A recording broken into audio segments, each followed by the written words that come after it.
പൂജയ്ക്കായി ശബരിമല അയ്യപ്പന്റെ ശ്രീകോവിൽ അടച്ചു. പുറത്ത് ഭക്തർ തിങ്ങി നിറഞ്ഞ് തൊഴുകൈയോടെ അയ്യനെ കാണാൻ ശരണം വിളിച്ച് കാത്തുനിന്നു. അകത്ത് തന്ത്രി മന്ത്രോച്ചാരണങ്ങളാൽ പൂജ തുടർന്നു. പെട്ടെന്നൊരു വിളി കേട്ട് മേൽശാന്തി മുഖമുയർത്തി. സാക്ഷാൽ അയ്യപ്പൻ നെയ്വിളക്ക് വെട്ടത്തിൽ ഗൗരവത്തിൽ പറഞ്ഞു, പൂജ നിർത്തടോ, ഒരു കാര്യം പറയാനുണ്ട്. അകത്ത് നല്ല ചൂടല്ലേ, ഒരു 5 സ്റ്റാർ AC വെക്കണം, നല്ലൊരു മ്യൂസിക് സിസ്റ്റം വേണം, പിന്നെ ഇരുന്ന് മടുത്തു, ഉഗ്രൻ ഒരു സോഫ സെറ്റും കൂടി ആവട്ടെ. തന്ത്രിയുടെ കണ്ണ് തള്ളി. ഭക്തര് പരിഹസിക്കും സ്വാമി, അവര് വ്രതം നോക്കി മല കയറുമ്പോ കാനനവാസൻ കോപ്രായം കാണിച്ചിരിക്കുന്നു എന്ന് പറയും. അയ്യൻ ചിരിച്ചു. അപ്പോ നിനക്കൊക്കെ ആ ബോധമുണ്ട്, പിന്നെ എന്തിനാണോ എനിക്ക് ഈ സ്വർണ്ണപ്പാളിയൊക്കെ? ഉത്തരം മുട്ടിയ തന്ത്രി ചാടി എണീറ്റ് നട തുറക്കാൻ നോക്കിയപ്പോ അയ്യൻ ഒച്ച വെച്ചു.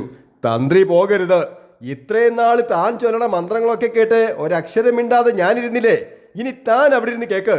തന്ത്രി പേടിച്ച് വിറച്ച് ചമ്രം പഠിച്ചിരുന്നു.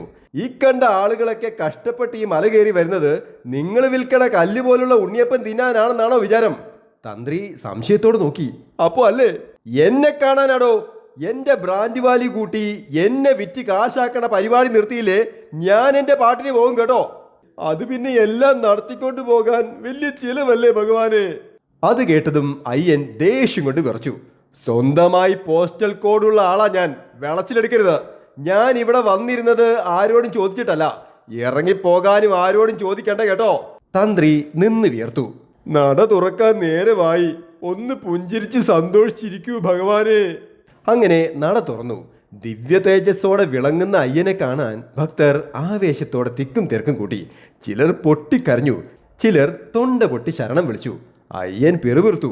ഇവരുടെ ഈ വിശ്വാസവും കണ്ണീരും ഒക്കെയാണല്ലോ ഇവിടെ കാശാക്കുന്നത്. ഭക്തരുടെ വിശ്വാസം വിറ്റ് കാശാക്കുന്നവർ ജാഗ്രത. അയ്യൻ എല്ലാം അറിയുന്നു. Happy drawing, Saneesh Divakaran.